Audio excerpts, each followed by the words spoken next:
Excellent. This is what day? 22nd, is it? 23rd.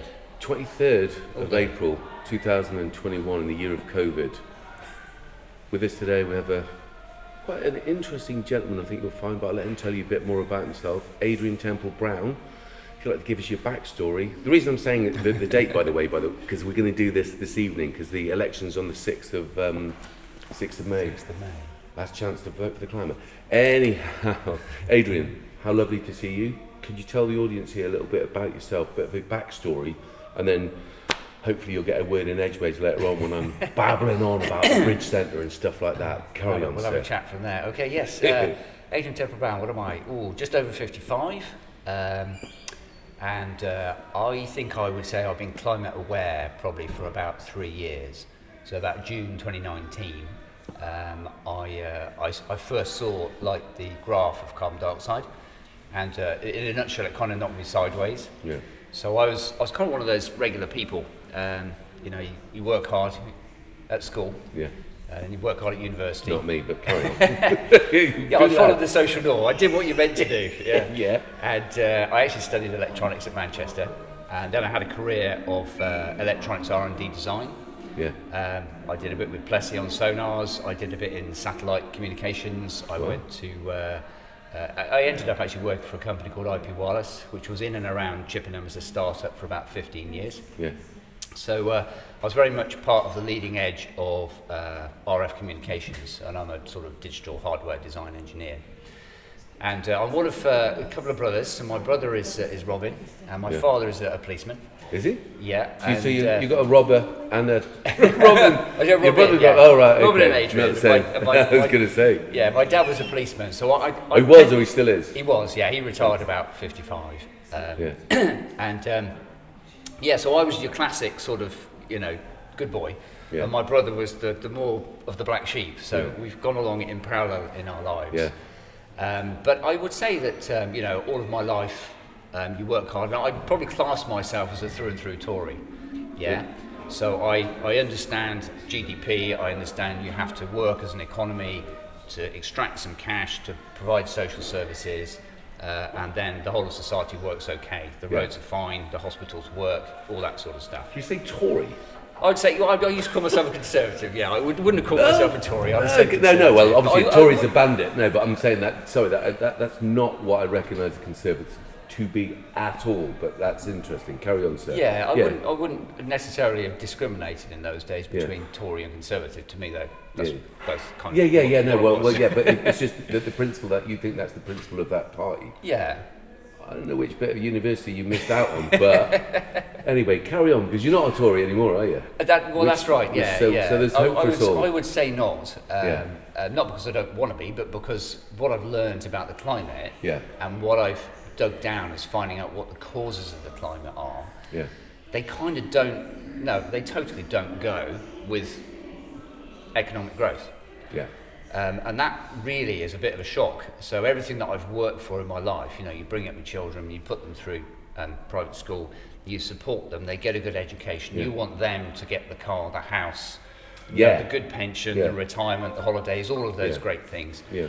And when you look at the numbers, and then you actually understand and have a think about why the numbers of, particularly in my case, carbon dioxide, that's where I started, but that's just like one of tens of thousands of things that are wrong with the world at the moment. Yeah. But that's kind of where I focused on, because I'm a bit of a sort of a data person, a data and a graphs person as an engineer.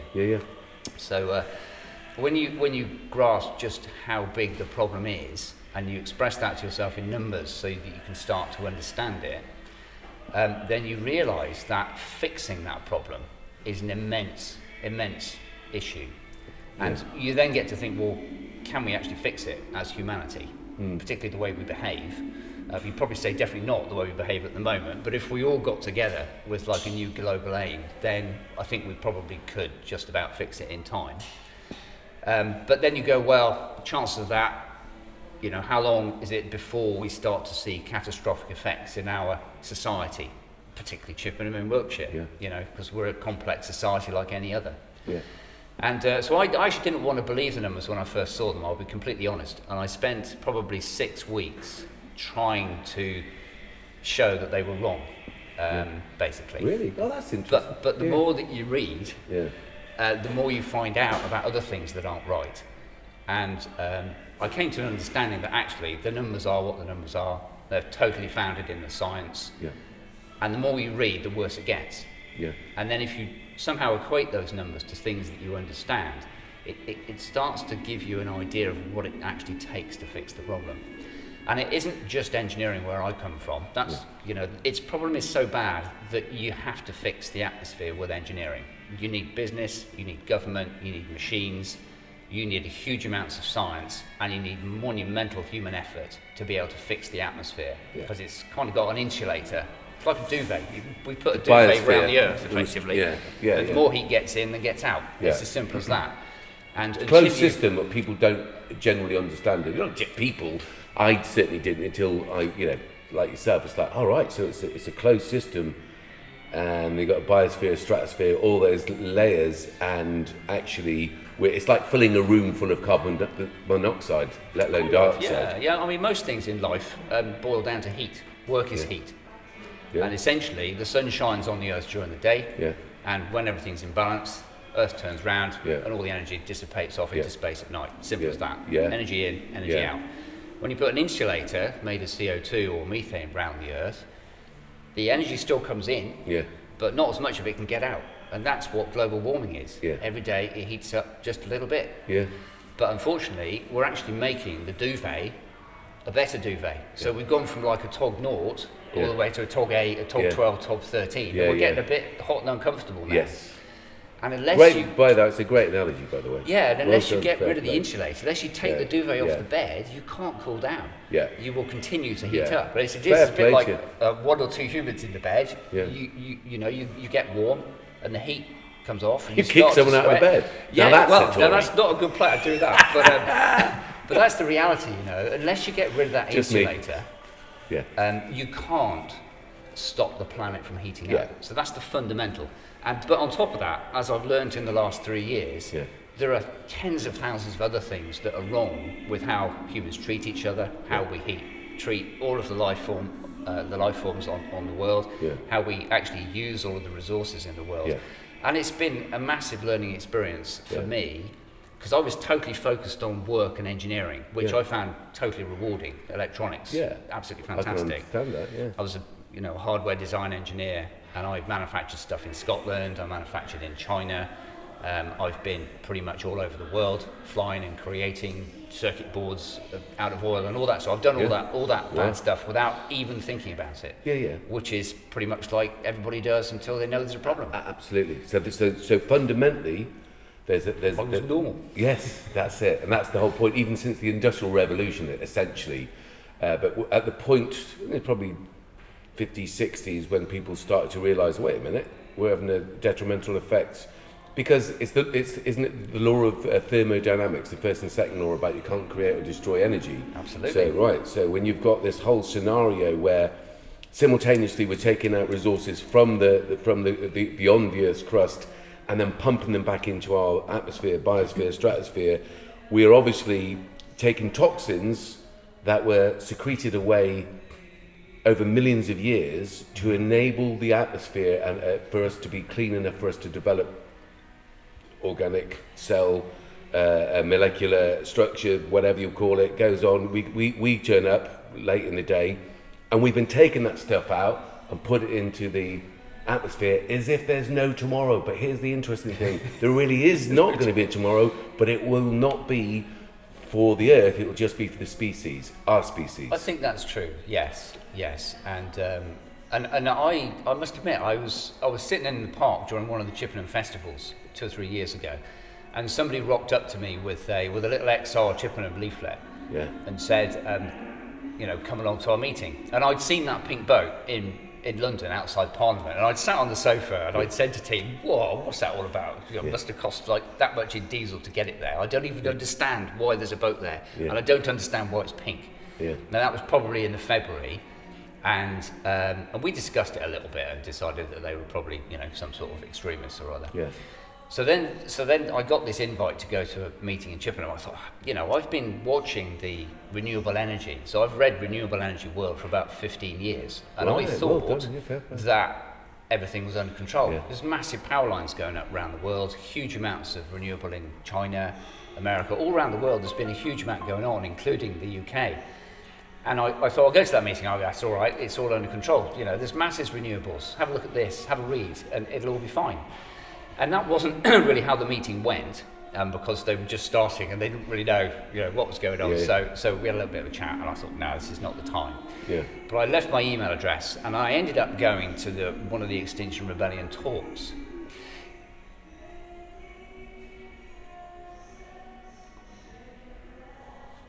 And a lot of the stuff that you see, the flooding, the sort of famine, all of those bad things that we get through our TV, none of that touched me, because we get it all the time. Mm-hmm. And because I don't have a great deal of empathy. But when I saw the CO2 graph, that's what it did. Yeah. In less than a second, because I knew instantly that things were very wrong. Yeah. And that kind of shut me up. So I was in that mode. I was a little bit more in listening, and I kind of got out without being too emotional. Yeah. And then I thought, right, I don't want to believe this. I've got to go and find out. And as I say, since then, it's been a lot of learning. But actually, it's been a real joy to learn things like microbiology, about chemistry, about molecular structure. A lot of these things. I mean, I did maths, physics, chemistry at A level, and I realised sometime after A level that those things were actually all joined together. It's all part of how stuff works. And so actually I found it interesting to find out about the energy levels, about the molecules, about what it takes, how, why it is that carbon dioxide actually traps the heat on the planet, why it is that methane's worse. And from my RF background, it's easy to understand the RF spectrum and light and energy and valence levels and all of the science that you learn at A level. It was easy for me to get all that. And then on the web's just fantastic. You can ask a question and you can find out anything. But I think also at the same time you have to question what it is you've got on your screen after you've read it and go, do I believe that? Yeah. And then you can then search other things to find a truth from the web, because it is full of mistruth as well as truth. Of course it is. Yeah. Absolutely. So I was tootling along quite nicely actually in my electronics career. Before I found out about climate, until probably 3 years ago now, just over, and Donald Trump took my job back to America to make it great again. And then about a year or so after, they kind of closed my little company, and everything that we worked on for 15 odd years, I think now lives in a small box in a warehouse in America. Which is fine. Yeah. It was a big shock to me, like anybody when they're kind of unemployed out of the blue. Wow. Yeah. And so I just, See what happened to Donald Trump? Well, that wasn't quite out of the blue, but anyway. Yeah. He's another story. Just as a sidetrack. I mean, when he came in, I listened to his presidential speech, all of it, and I thought, well, this guy's saying some good stuff. Yeah. I think that he's going to make some change. And for a while, I thought, lots of coloured people are getting jobs. Their economy's growing. But hang on a minute, that climate thing is wrong, and some of the other things he said are wrong, but on balance it's not so bad. And then through his term till his end, I'm now completely the other way. Total disaster on climate policy and lots of other bad stuff. Absolutely. And then obviously Joe Biden, well, you can ask the question, what did he do when he had the opportunity when he was Obama?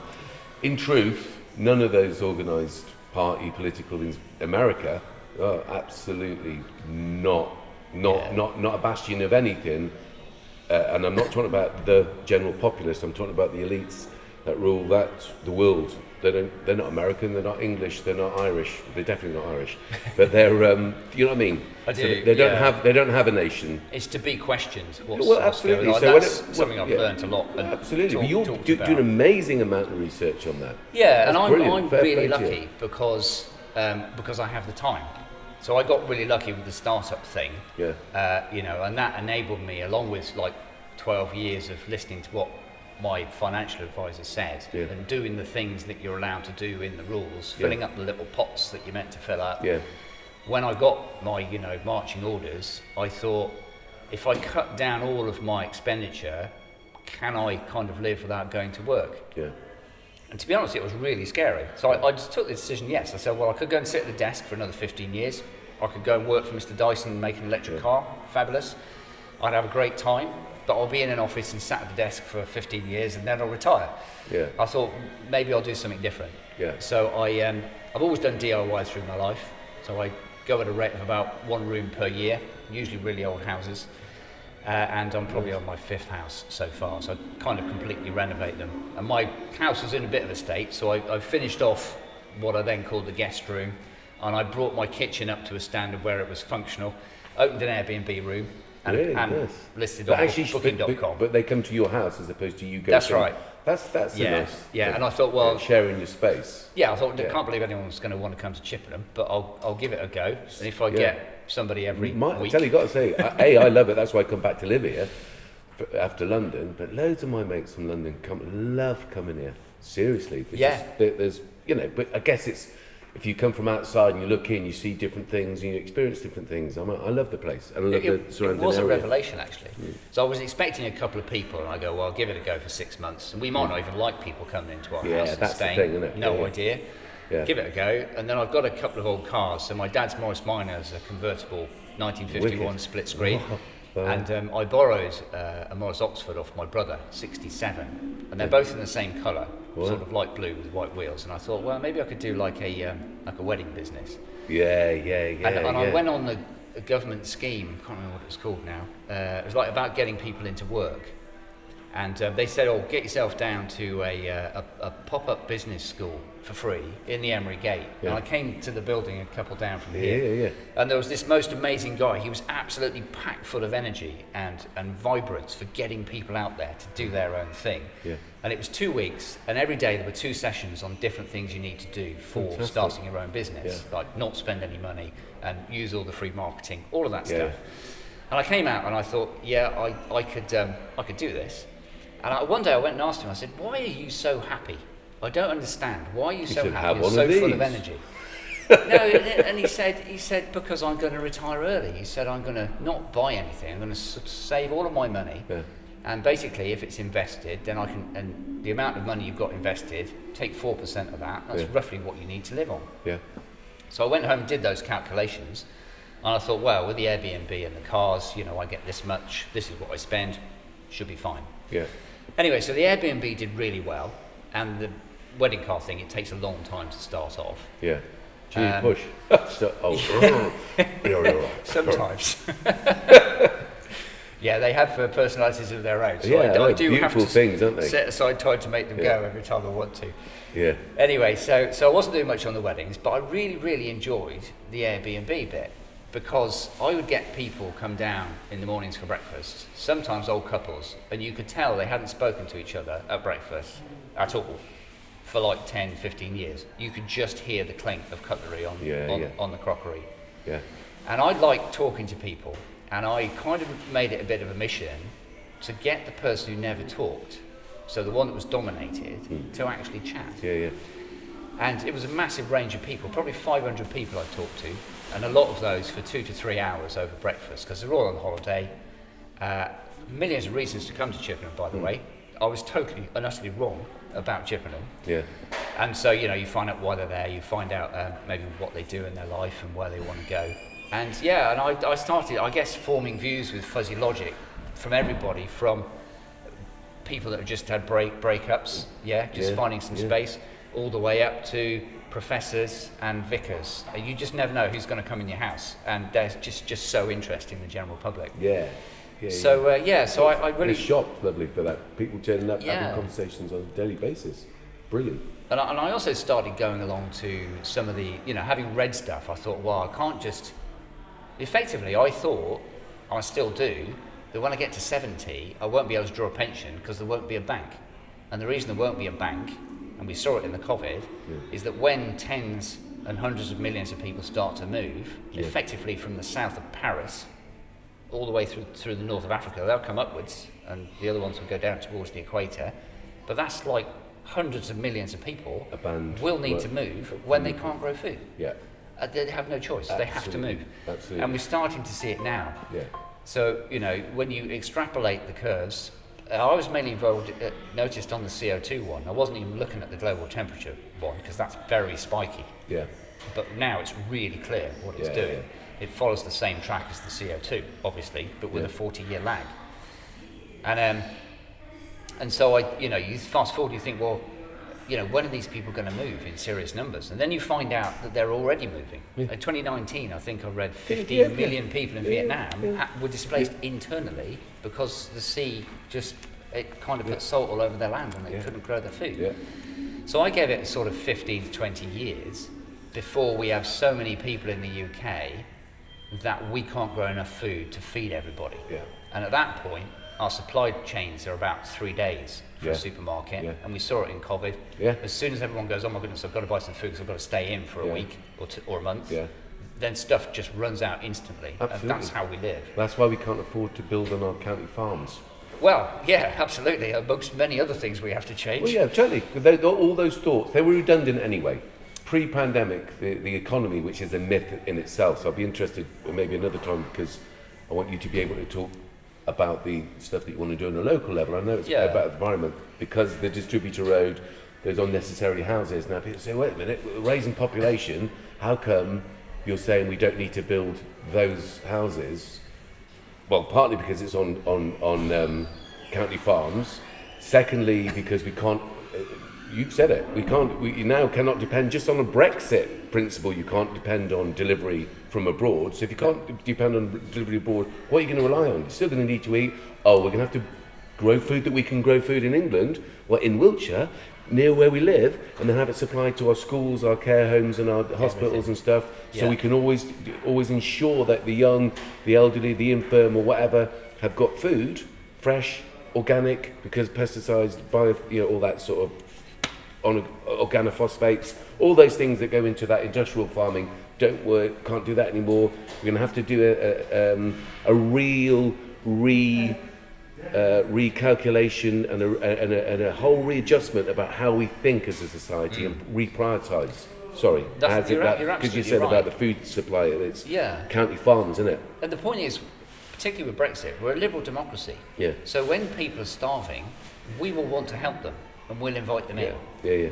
But at some point, and this is a real question for the liberal-minded, at some point there'll be too many people in the country and we're not growing enough food. Yeah. So what do you do? Yeah. And as soon as you say you can't come in, which is what we naturally say as humans, then all of a sudden no one's going to give us any food from those countries that they want to come from.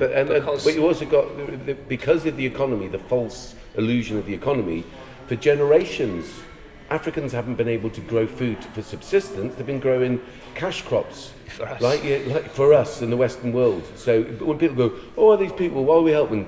Back in the day with and it's even worse now, Ethiopia, we did a load of fundraising in this town. This town was particularly good at trying to do its best to provide all sorts of assistance to Ethiopia.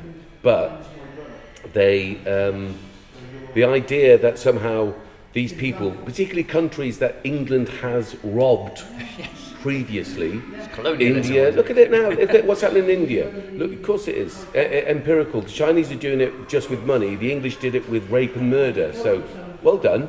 Well done to the Chinese for actually at least saying, hello, we've got a different way of doing this. Either way, it's about making stuff that for our human survival isn't necessarily a good idea. But not being able to grow food full stop around the planet, but not being able to grow it in Wiltshire because somehow, I don't know if you know that's apparently our council. No, I want to separate. There are people in our council. They're very good. Yeah. Well, absolutely. We work with all sorts of departments in the council. Mm-hmm. The council, as a principle, is the collective of our people. We all work together to have an infrastructure to make things happen. Councillors, however, might have different agendas for why they want to become councillors, which I'm going to talk to you a little bit about in a minute.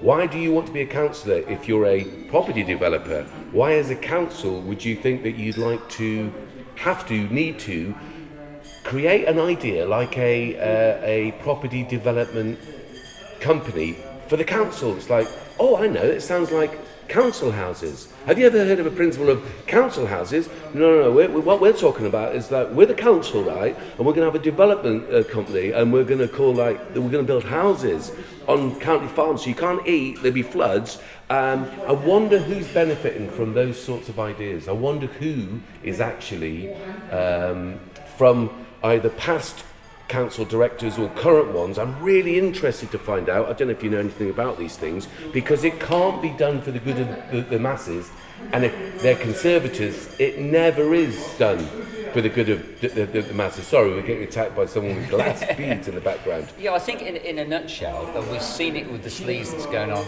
at the highest level of government at the moment. Government is meant to look after and serve the people.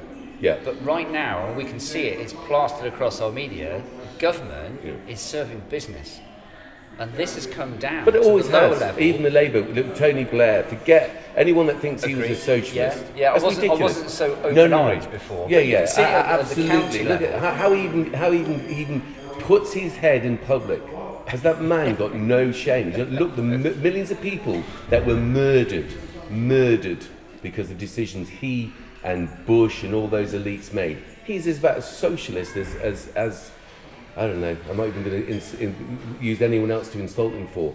Forget about party politics, because you're an independent, right? That's right. Yeah. Right. So why is that? Because you were a Tory, and then as an independent. So what I was coming back to say, talking to lots of people with the whole Airbnb thing and the wedding thing as well. Yeah. I also started going off on the XR Days of Action because I felt I had to do something. Yeah. And I remember the first time I went to Bristol, stood on the bridge. There was another boat there, but I understood what that was all about: rising sea levels. Just trying to make the point. And I think it was Gail Bradbrook who stood on there with a ton of speakers, and I was stood to the side. One of the founders of XR. I think she's a kind of social thinker, and how do we fix it? And an XR, you kind of get lots of people to back the message effectively. Yeah. And she stood up there and she talked for 30 minutes, and she absolutely insulted me completely on 6 different ways, 6 different parts of who I am and where I've been in my life. And I stood there and I thought, am I in the right place? And I looked down at my CO2 graph and I thought, well, whatever it is that she's saying, I've still got to do something about this, no matter who I am. And actually, I then started speaking to people across the spectrum of politics, across the spectrum of wealth, and across the spectrum of police. So on an XR talk, you can rock it to anyone, whatever they look like, and you've got to start with 10, open a conversation. And you've got time, because they go on for days. And I just, I had the opportunity to talk to all sorts of people who I would never talk to in my pool of people that I know, the people I work with. Yeah. And at length. And you can put things to people by way of a discussion. So say I've got, I don't know, it's a leader of the Labour Stroud Party. Yeah. She'd been Labour since she was 16. Yeah. Massive issues with the police. Yeah. And I'm going, this is all the good stuff about the police. And my dad's a policeman. And then she told me what had physically happened to her at the age of 17. And then what had happened to her friend. And it was horrific. And at that point, you take that away. But the first thing is you can have a proper discussion with somebody. You don't have to get angry, and people don't fly off the handle. So you can talk these things through, and you meet educated, intelligent people who have completely different life experiences to what I've had, and they see things completely differently to how I see them. Yeah. And the key thing is to let all of those things go into your mind, and then reflect them back out again in the new view that you form of how do you fix the climate. How do you stop the extinction of all these animals? How do we grow our own food?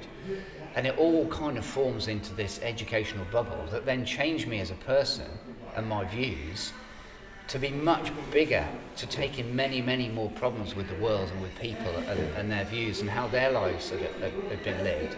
Some of them really, really poor, no money through their entire life, and others of them really rich, titled people. And I've spoken to investment bankers who've been there in the XR crowds going, why aren't you doing anything? And they go, well, I've been at this for like 12, 15 years, mate. What are you doing here? Yeah. And you go, well, hang on a minute, I thought we hated you. But actually, it's not the case. There's people from all walks of life who've been trying to get this climate message through for donkey's years. Yeah. And the long beardy ones that look like they hug trees, many of those have been at it for 40 years, and they're still there doing it.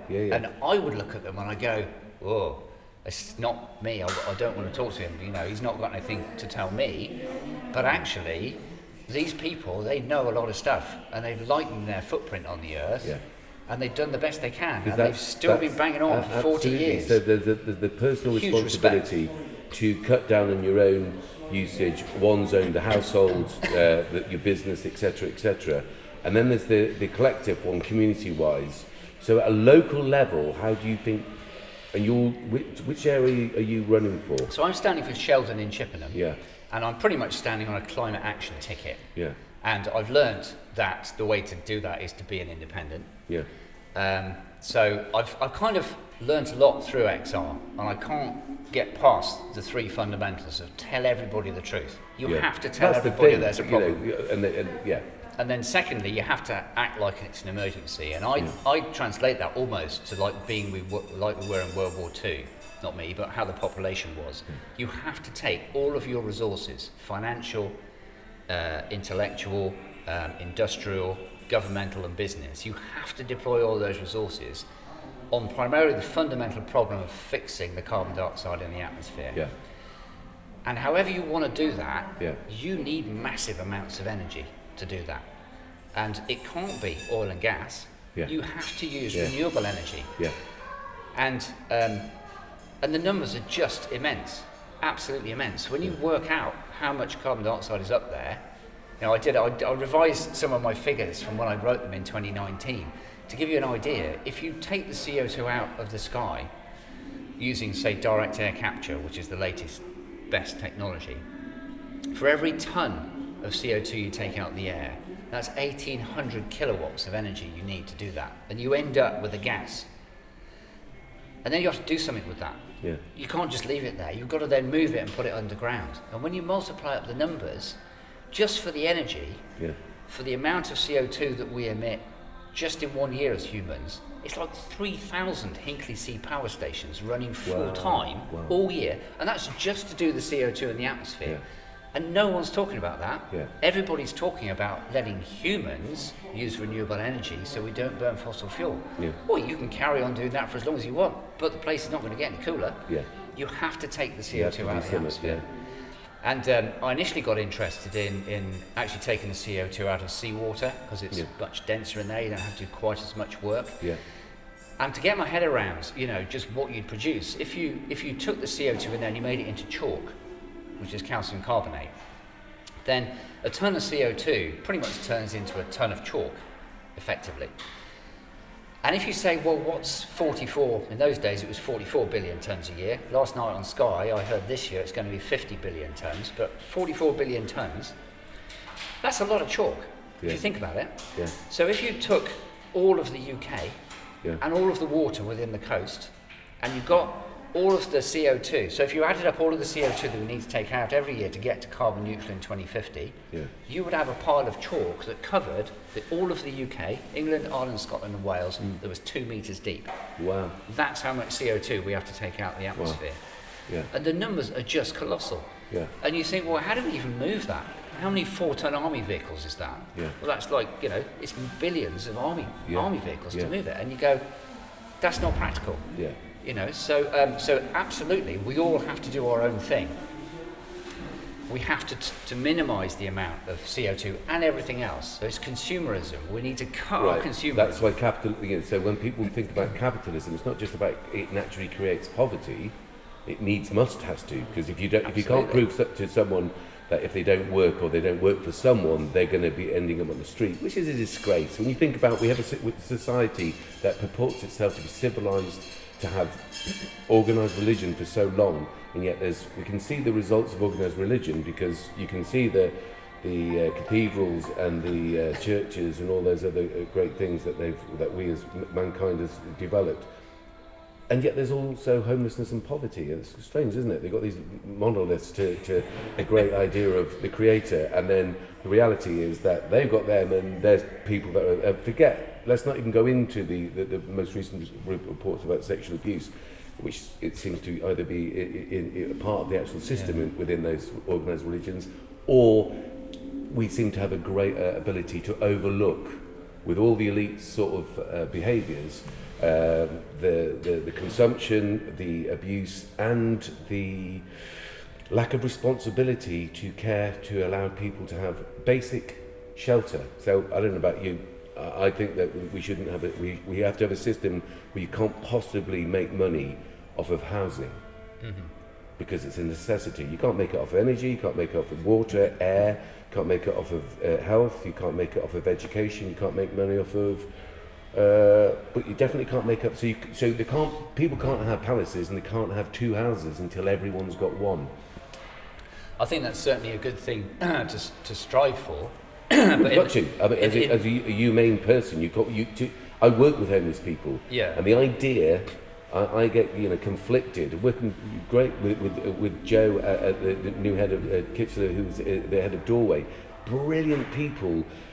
It's a fundamental necessity. It's not like I was thinking about having some shelter, but then I decided not to. I thought I'd just live on the streets because it's like good. Meanwhile, the county council, the principle of it, Wiltshire's, I've been working in around the county for not the same people running it now, but the idea that their motivation or their agenda isn't to provide for the people, it's to exploit the situation to develop unnecessarily housing projects on floodplains, on county farms. So until we have no party politics and local politics, it's a disgrace, and it's absurd that people think that after the years of seeing how badly, Labour included, how badly, not when Corbyn was in, but the rest of the time, just about, John Smith maybe he was anyway, but here's the point.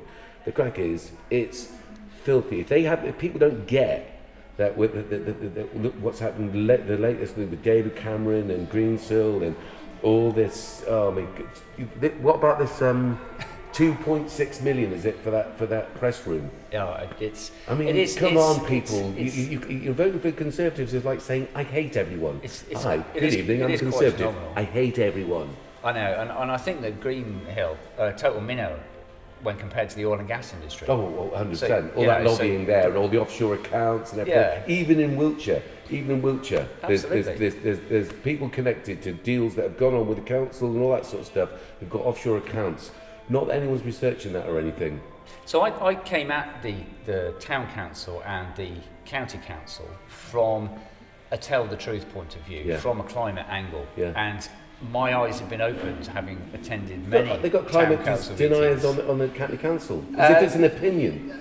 How can you be a councillor? How can you be possibly think that you're suitable to be a councillor if you deny the climate emergency? I think if you read so I actually had that discussion with a member. Yeah. And I went and looked up the definition of climate denier. Yeah.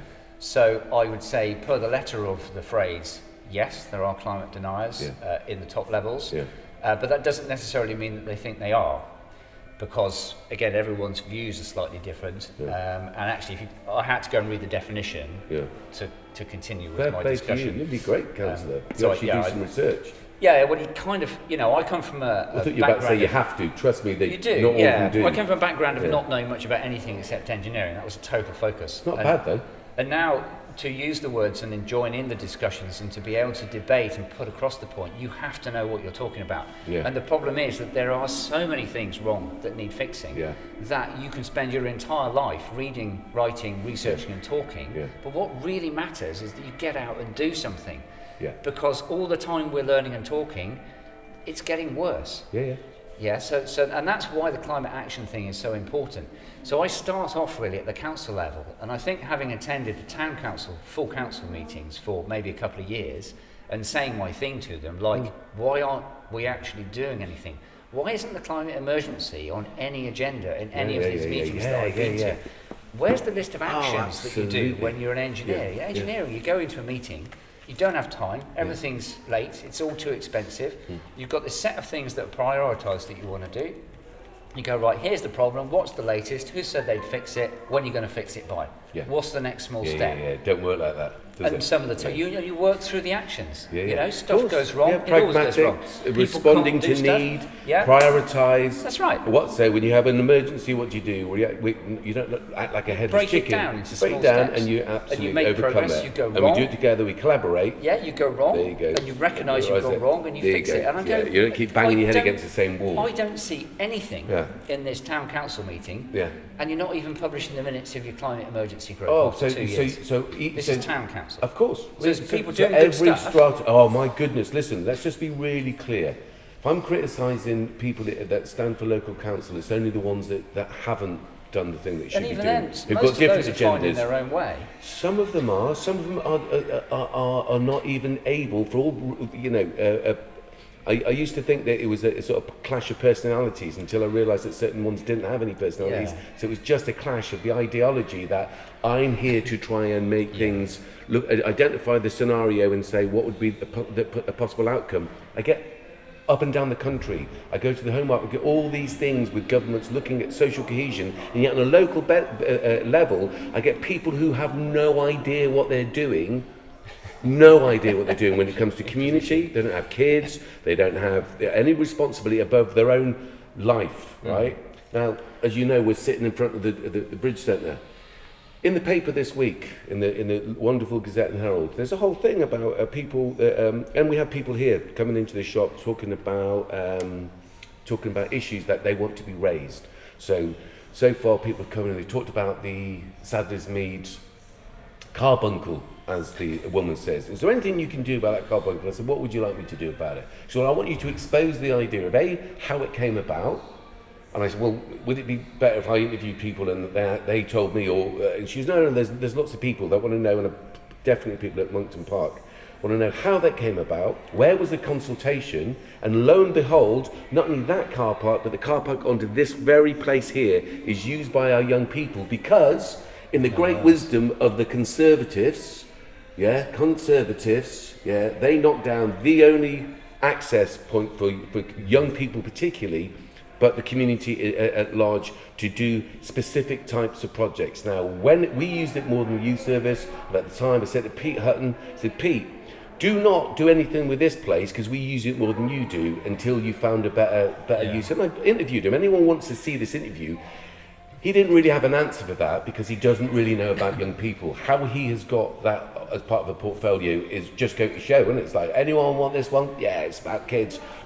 What's your experience with kids? Literally nothing. You've seen some at school. Oh, well, you have this because you're a Conservative. And actually, that will help us when we come and destroy the very infrastructure that when we have a pandemic, people like ourselves who are key workers can't work with those vulnerable people. We have to go to Wiltshire Foundation to ask for money to pay the Rotarians. It is an absolute disgrace, which unfortunately I'm not going to be able to forgive at all. So I'm going to have to pursue that myself, obviously, with these other people. But that saddens me thing. Our children have to hang out in car parks because our councillors do not have the wherewithal to understand if you do not legislate for teenagers particularly, they will definitely legislate for the poor unfortunates that can't defend themselves, who are scared to leave their houses. Back to you, sir. And picking up on the point where, what can I do about it? So I was in exactly the same position. So I went along with a kind of educational message to town council, and I said, this is what's happening, were you aware? It's absolutely awful. You know, are you going to do something about it? And that was a very generic, I didn't really know what they could do about it at the beginning. And yet, it's still not on the agenda. I don't think that people have actually done the education of themselves, and it is the biggest problem.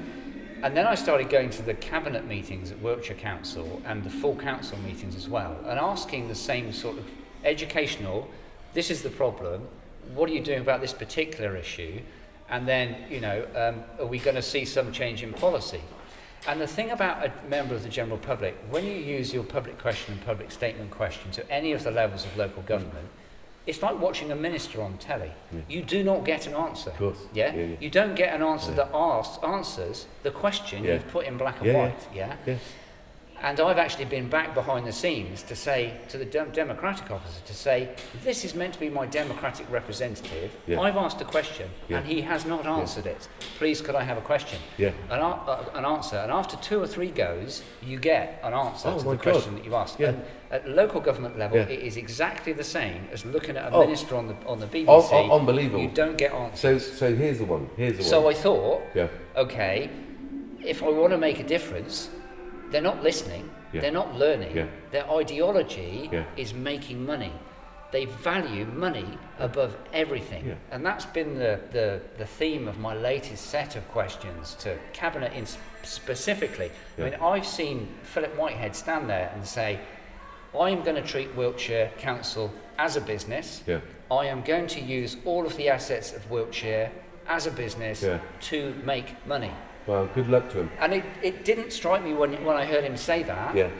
But actually, the values. Where's that written down? Where's that written down? Philip Whitehead. If you want to come on this thing, I'm being serious. Hang on, he's a politician. He's going to ask you questions. Well, no, here's the bit. But I do think, to be fair, that he and anyone else, because here's the thing.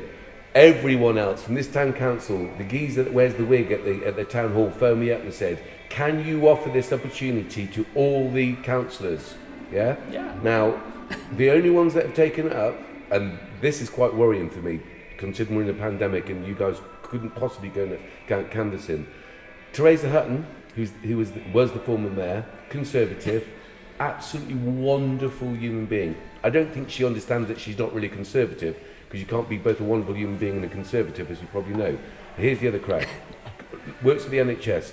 Her husband, totally disagree with his whole way he's gone about it. I don't know what his thing. Nice enough, no doubt. But here's the point. He has made fundamental mistakes, which are definitely being researched and be followed up to linked in with all sorts of stuff between the Bridge Centre, the Olympiad, funding for this, funding for that. When everyone sees that, they go, see what you mean, Ed. Yeah, that wasn't probably very good.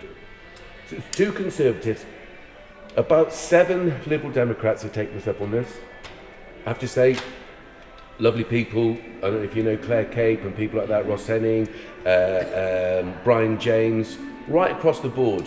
Really decent people. I have said to their faces, why are you at this level? Why are you in party politics? It doesn't make any sense. Same as Conservatives. They were standing strong with Theresa May however long ago. Yeah. If you're standing strong with Theresa May on one day, and then the next person's Boris Johnson, if you stand strong with Theresa May, what do you do with Boris Johnson? Hang loose and smash up a restaurant? What do you do? Do you get completely out of your head and just be really abusive to people? Or what is it you do with, because you cannot possibly say that, that he represents my views as much as that person does. I think they focus on the religion of money. So the religion of economic growth. So they ignore the excesses of the politicians in national government, because their religion is to focus on growth, economic growth, which actually means making money. Yeah. And I've come to realise that the majority of the money funnels at the top of industry and out to the really rich folk, and the people at the bottom are mostly being pushed down, especially in the gig economy, to minimum wage. And the more the big companies can push people down to the minimum wage, the more money shoots out the top. Yeah. And that's the way the system works. Yeah, well, it doesn't work actually, but you're right. That's the way it runs, but it doesn't work. And I spent, I joined Friends of the Earth to find out. There's a guy called Stephen Eads, and he's a total expert on the state of the oceans, which are actually even worse than the state of the planet. Oh, absolutely. Yeah? I'm glad you pointed that out. And then the soil erosion, the quality of soil. The soil is as bad dung beetles in our the ocean, country. And the atmosphere. Those 3 things are in a really bad state because we've basically taken resource out of them all and dumped it all in the sky and the sea. Yeah. And he asked me to do a talk on something to illuminate the other people, and I spent 3 or 4 months researching offshore finance. Yeah.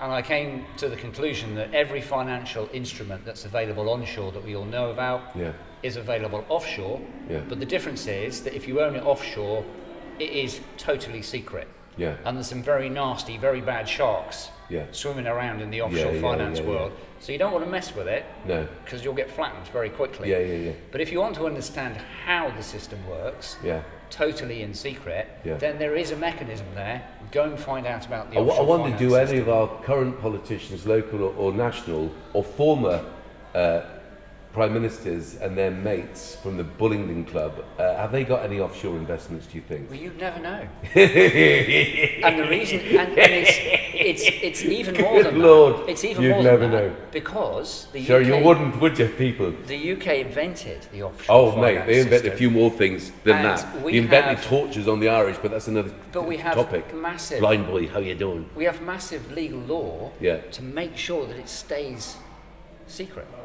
So you've got Oh yeah, the yeah. judiciary. The keeps subterfuge it. of the whole the whole structure. I mean, you'd applaud it if it was like a competition to say, okay, can you present your idea of how you're going to keep these people oppressed and how you're going to do this? Oh, you're going to have these. Oh, I like it. You've got hats, you've got coats, you've got diamonds. I like what you're doing there. It's interesting. Where do you get them? From these other countries.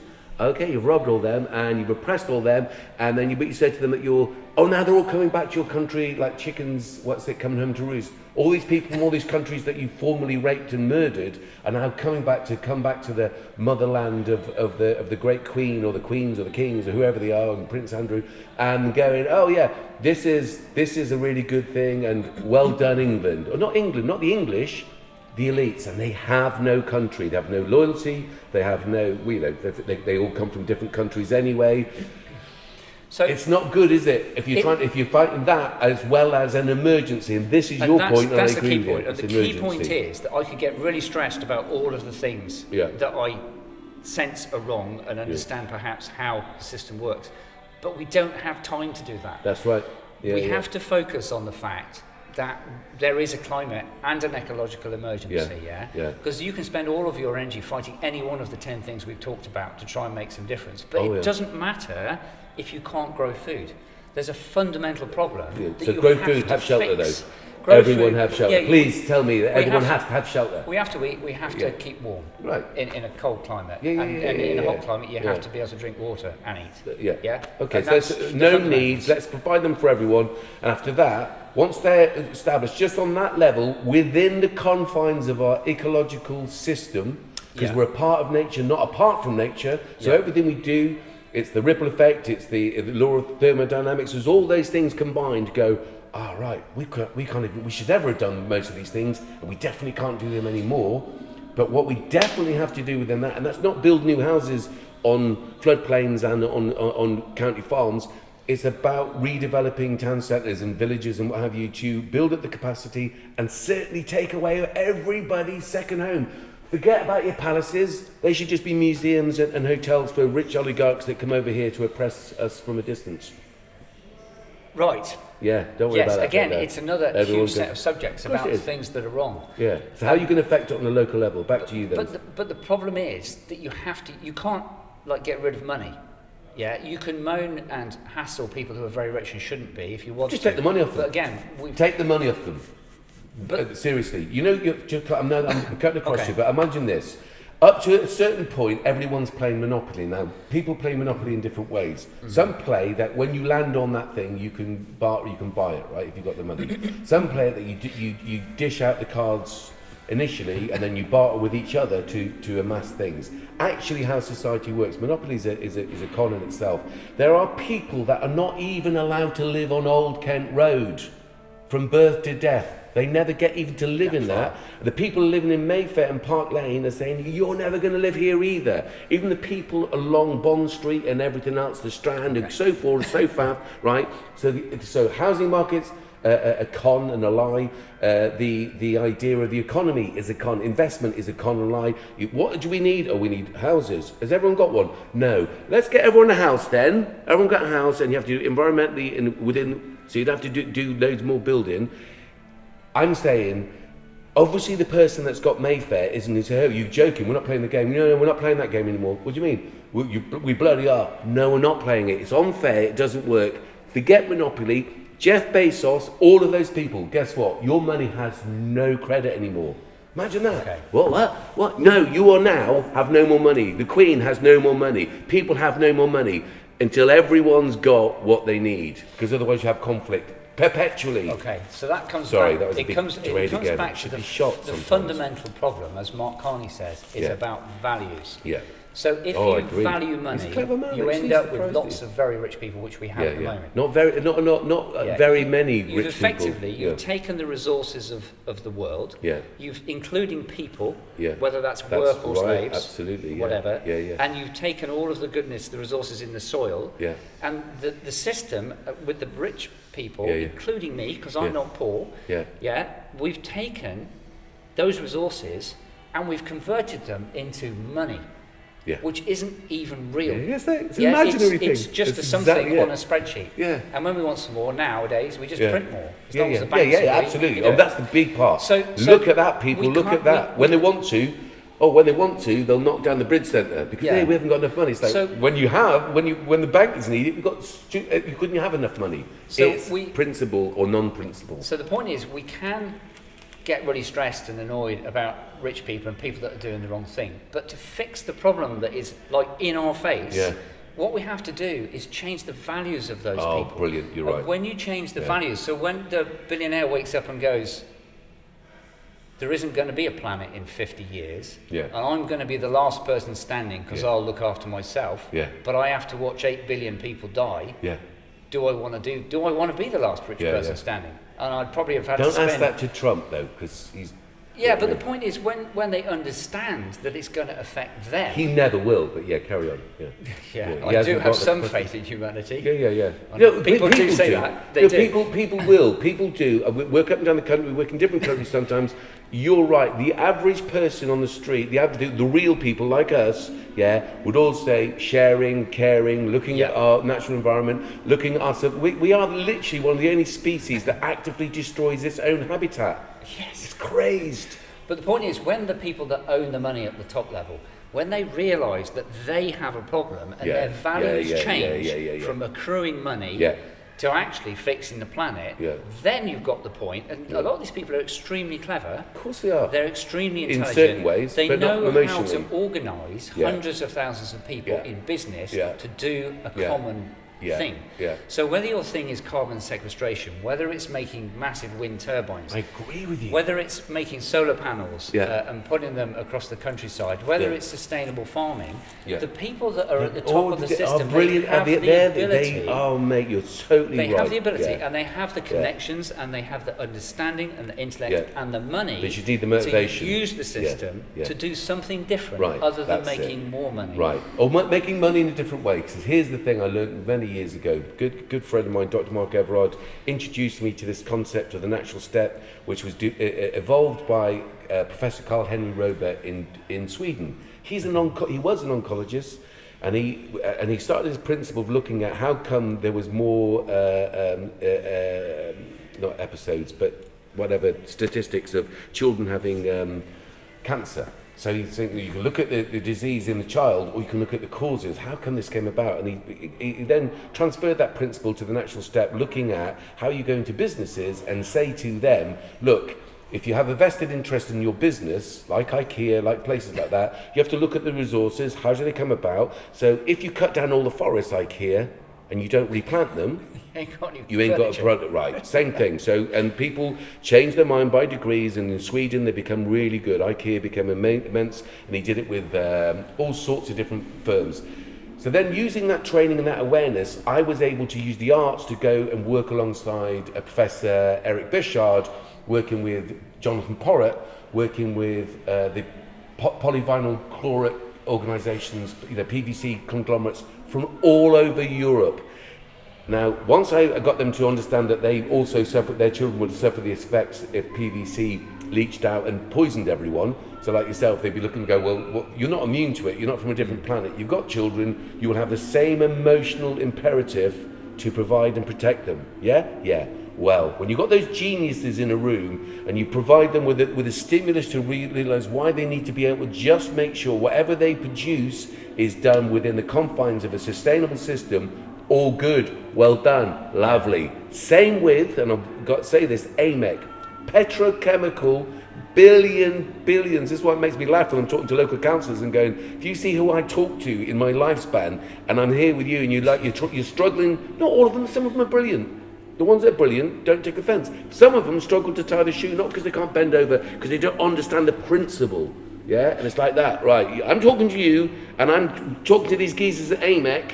They're not better or worse, but they're multi-billion-pound companies, and I'm saying to them, here's what you're going to need to do if you want to maintain your business within the confines of a social and environmental and an economic system. And they're like, right, how are we going to do it? Pick it up on that. We do not have time to dismantle the system. I agree. We have to use money. To change it in a different way. Whatever the principle is, how you lubricate it. You're right. And I've got all these problems. I've got these numbers. I've got these quantities, and I'm asking, how do I then fix it? So for me, it's best expressed by Kate Raworth and Donut Economics. So she talks about humanity staying within the climate boundaries on the outside. And then on the inside, it's making sure that people have a high enough standard of living to be in a sustainable Take life. the conflict out of it as well. So that can apply at a business level, it can apply at a town level, and a county level, and a country level, and ultimately what it needs to apply is at a global level. And then we have a chance. But you have to understand that it's not just CO2. There's 12 things that govern how the world operates, and 3 of them are broken, one of which is CO2, and the other ones are possibly broken very soon. And then on the inside, we all know about starving people, so several of those are broken as well.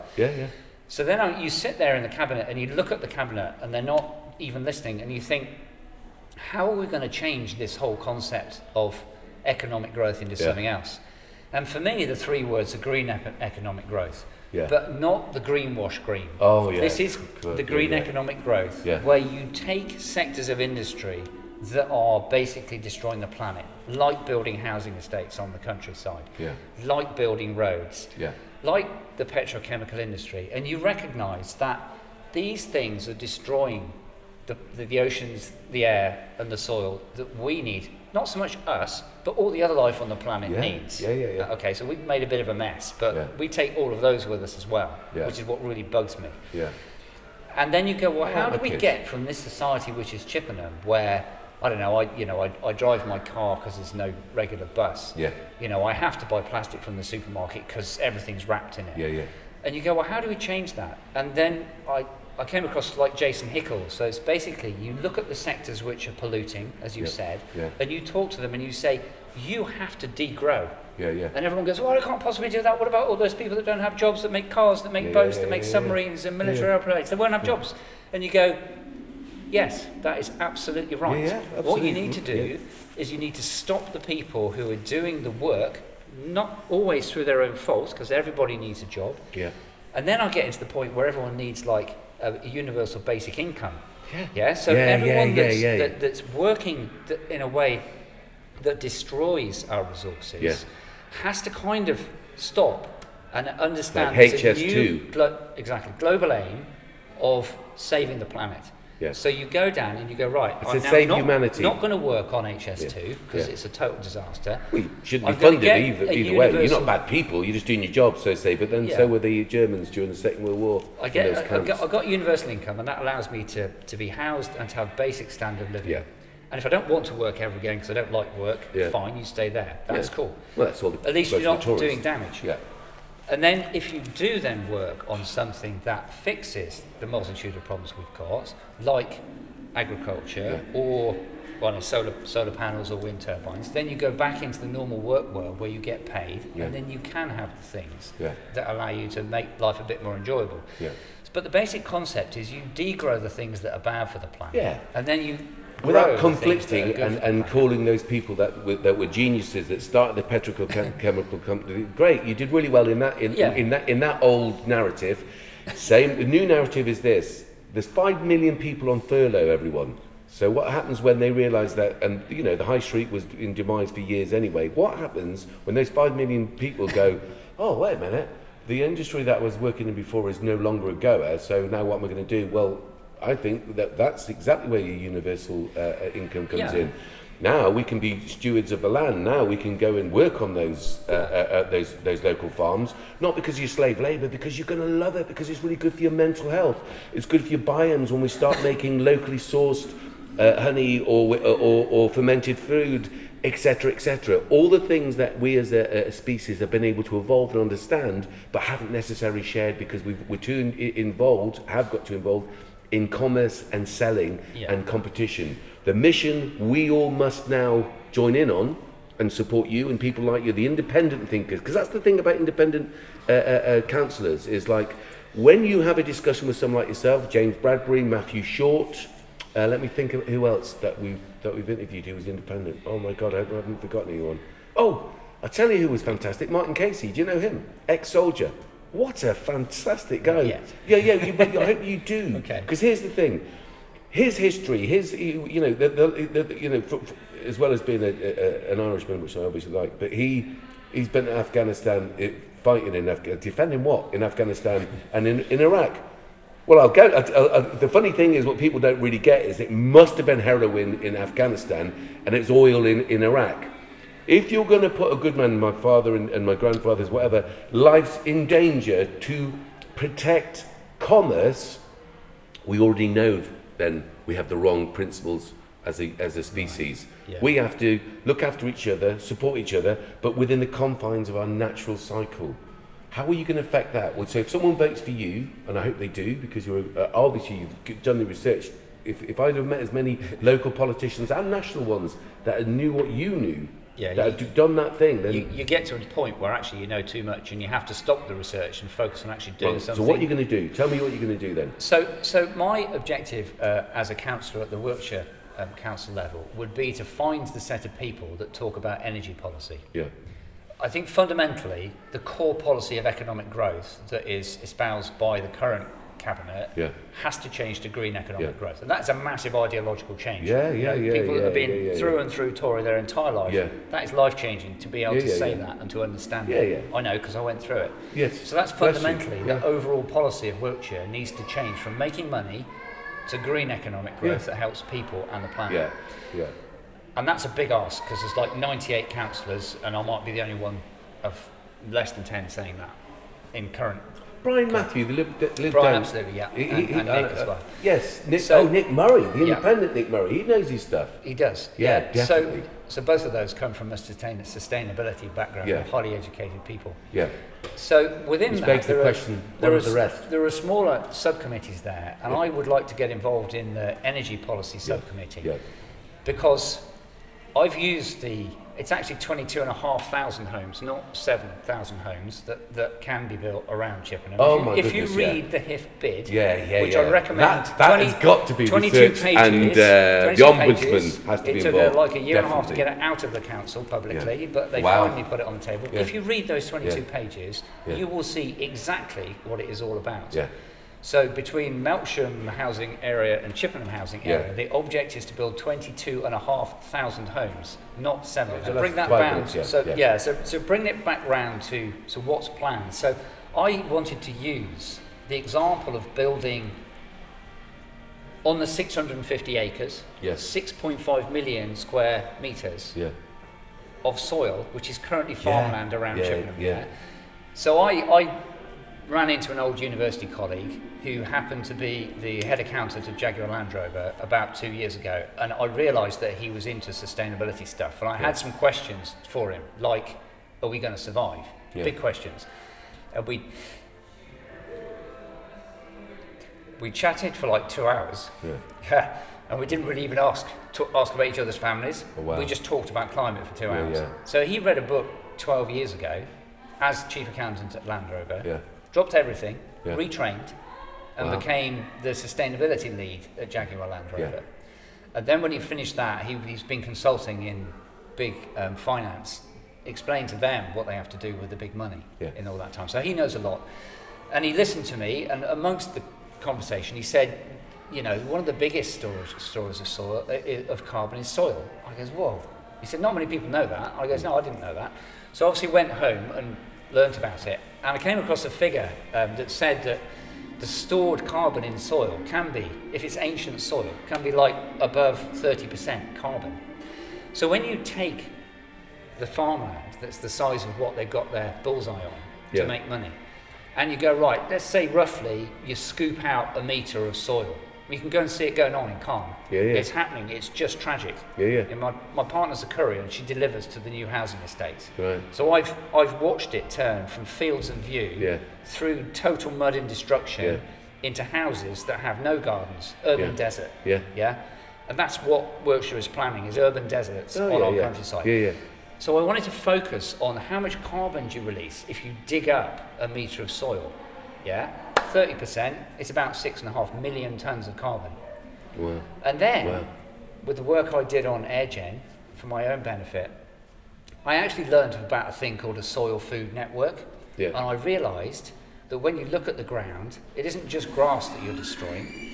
In the soil underneath the grass, there's probably a metre's worth of ecosystem. Yeah. We all know about worms, which are actually total heroes, I now understand. Yeah, They're the ones that sequestrate the carbon. Dung beetles, yeah, of course, but look at dung beetles as well. It's a really interesting thing. But basically, get into that, people. Dung beetles and worms. Trees are fabulous. Soil. The roots and the trunk. Yeah. But the thing that we don't think about is that they drop their leaves. Yeah. And they weigh a lot, and they do that every year. Yeah. And the worms come up, they drag the leaves down, they make the holes, they aerate the soil, they let the drainage work properly, but they eat the leaves and turn it into carbon. Yeah. So that's what they do. So you've got short chain inorganic carbon, and you've got organic carbon, which is, I now know, billions of bacteria. The numbers are so big, they don't mean anything. Yeah. But in that whole farmland, it's not just that there isn't anything going on that we can't see. Yeah. Underneath the soil, going on to keep us alive. There's a massive ecosystem there. Yeah. And I went to the council, my fundamental points are, where is your carbon budget for this project? Yeah. And secondly, where is the list of things that you'll kill when you dig up that size and that amount of countryside? And when you read through the HIF business case, you will see the financial budget. Yeah. Yeah. And when you work those numbers out, you realise that housing estate is worth billions of pounds to somebody. Yeah. And various people are getting percentages off it. Right. And we understand money because we swim in it, we all live in it, we're brought up with it. But we need to understand the cost of everything we build in carbon. Yeah. And digging up the soil is not even the start of it, You have to take all that cement there, you have to take the steel, you have to put the plastic carpets in, you have to furnish it, you have to paint it. Yeah. There is no carbon budget from Wiltshire Council. They've declared a climate emergency. Reluctantly. And they won't even work out how much carbon they're going to put in the atmosphere. That's lip service, just like consultation. This is just part of it. Yeah. So Wiltshire, including Swindon, want to build 75,000 houses before 2036. So first of all, where's the budget for the carbon? Yeah. Where's the budget for the ecology that you're going to kill? Yeah. And all right, the numbers work. Fabulous. You all get nice and rich. Well done. Good job. But love to find out who those people are. And I've been banging on at town level and county level for 2 years. Yeah. And the answer is we have no policy to do a carbon budget, and we're not going to put one in place. Wow. We don't even talk about ecology because it's all far too tree huggery, and we don't even know what's in the soil. Yeah. And so it's been a complete stonewall. There has been nothing except money thought about in Cabinet. And these are the people that have declared a climate emergency. Yeah, they and you go, didn't really. I think Brian Matthew had a lot to do with that. So here's the crack. We're going to end it there because, let's face it, these two people... Well, we could. No, we could. And come back to this and get other people involved in talking about it. We haven't quite dealt with Sheldon, but basically out of Sheldon, I'm actually looking for a mandate to stand and talk about climate action. And it's literally one of the top priorities, but of course the local media or media in general are not run by people who have anything to do with our locality, and there's obviously a lot of councillors that no doubt have other interests when they're representing. But on behalf of myself and our community, it's great we have someone like yourself that is willing to do all the research and put yourself out there. So I congratulate anyone that would run in a local council. However, if you have not got the best best wishes, I was going to say, needs of all our community, perhaps you shouldn't. You, however, should. Adrian Temple Brown, ladies and gentlemen, thank you so much for coming today. Thanks very much. We appreciate it. Thank you, gentlemen. Much appreciated. Jules, Shay, off the revolution. Cheers, boys. Thank you.